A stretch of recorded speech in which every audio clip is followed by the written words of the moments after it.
Hello, today I'm going to be unboxing and having a bit of a quick test of the Tascam DR40x sound recorder. This is it. This is the box that everybody gets. So we're just going to open this up now.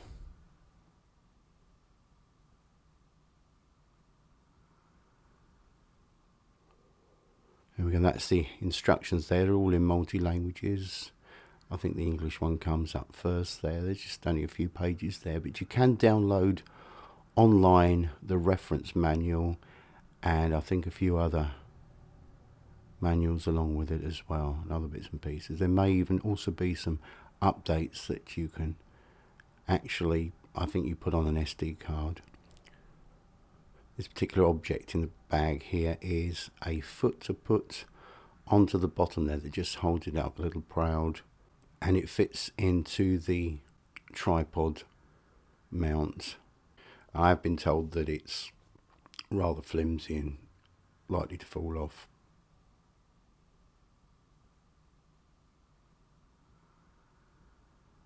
So we do get a set of batteries in here as well, which is something. So we don't get any SD cards or anything else or any leads,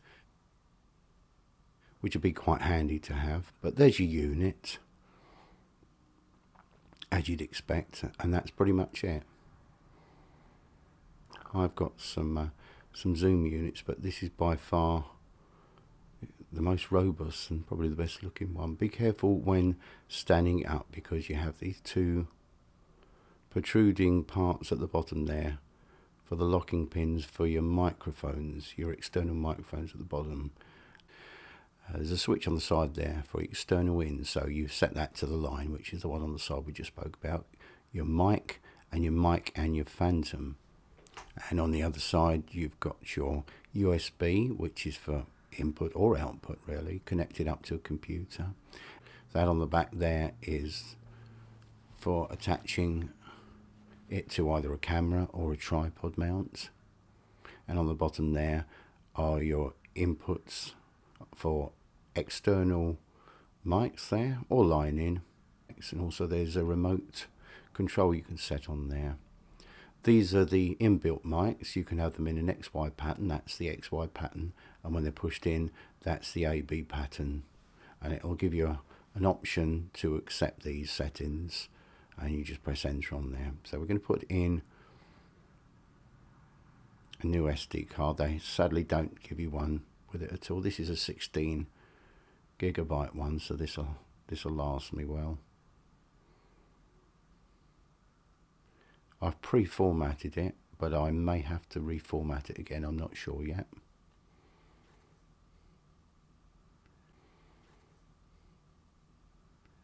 This is your battery compartment, and it does supply a set of 3 batteries with it.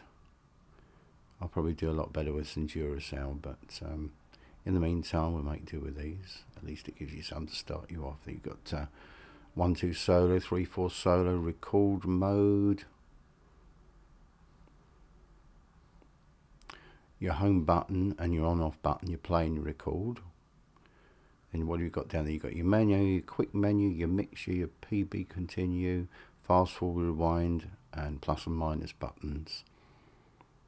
There we go. Yeah, quick menu there.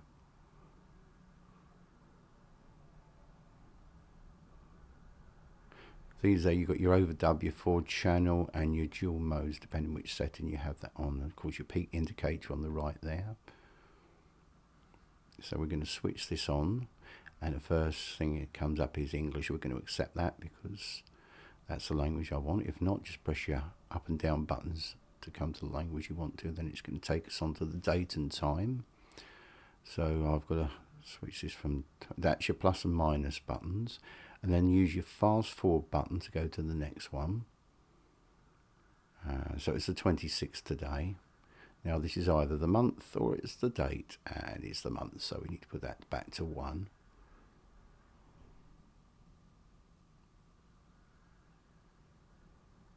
Press the fast forward button there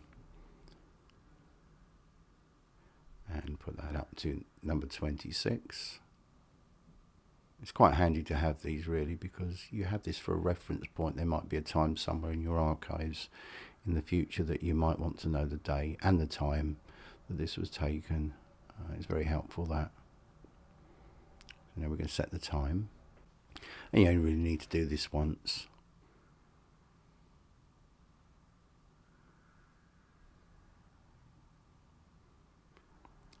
.56. Trying to keep it still for the camera.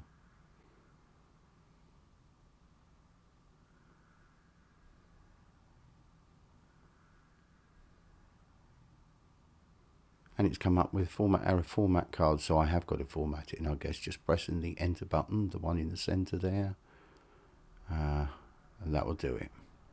Yes. Yes. And we get an old-fashioned reel-to-reel tape recorder there.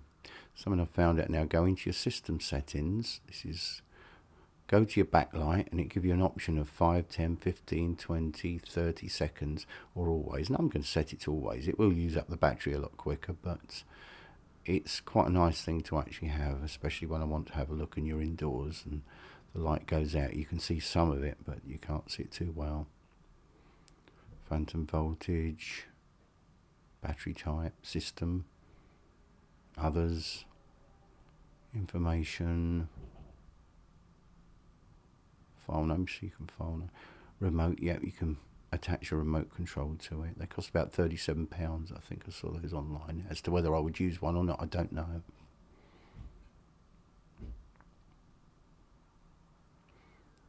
There we go. There's quite a lot in the menu. There's several different effects. Yeah, you've got effects in there. Preset Hall 1. Oh.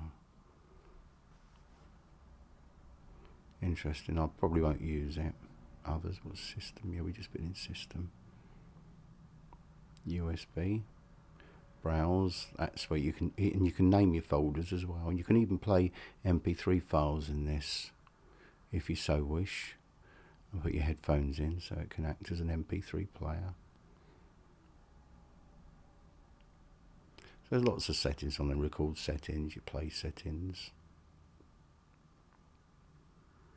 So if you want to initialize it, which we will, and actually once I actually do this, it will actually simply set it back to the factory resettings,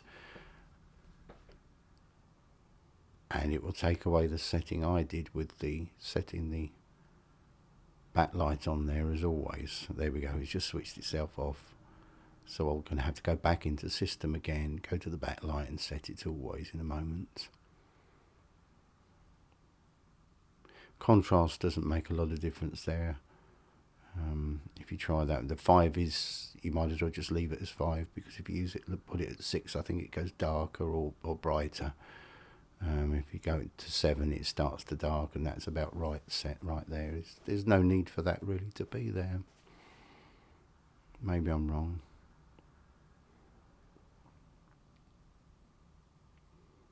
So if you press the record button, you're not recording anything yet. You can now set your levels. When you press the record button again, there we go. When you press it again, it starts recording. There we go. 1, 2. There your record levels there. If you press the up down button, you will affect the volume for the speaker in there, not the inputs. In order to get to the inputs, you need to go to the side there. You need to have it in that flashing record standby mode, and then you can move these up. There we go, and there's the display showing you right at the top there, and 90 is the most you can actually do that. You won't want to do that. You need to set that back down again. If you record in dual mode, which is worth doing, you'll have a setting so many decibels below the other. So let's take this out on a field test and record some of this heavy traffic.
I've got a windbreaker that I've added onto the front of it, which is imperative if you don't want to get any unwanted noises on there at all.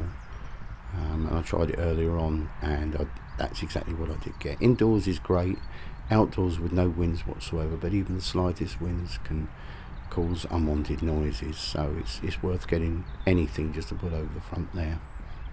And I've got it set in the AB position.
Comparing the sound difference from the built-in mics in the camera itself,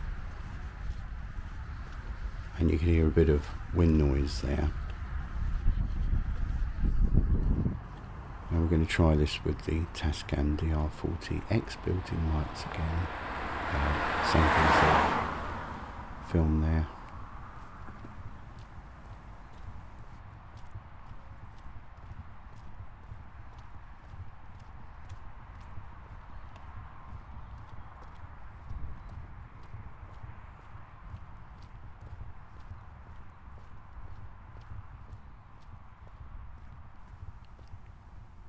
Thanks very much for watching. Do subscribe to my channel so you'll be up to date with all my latest. And I'll see you all again very soon on YouTube.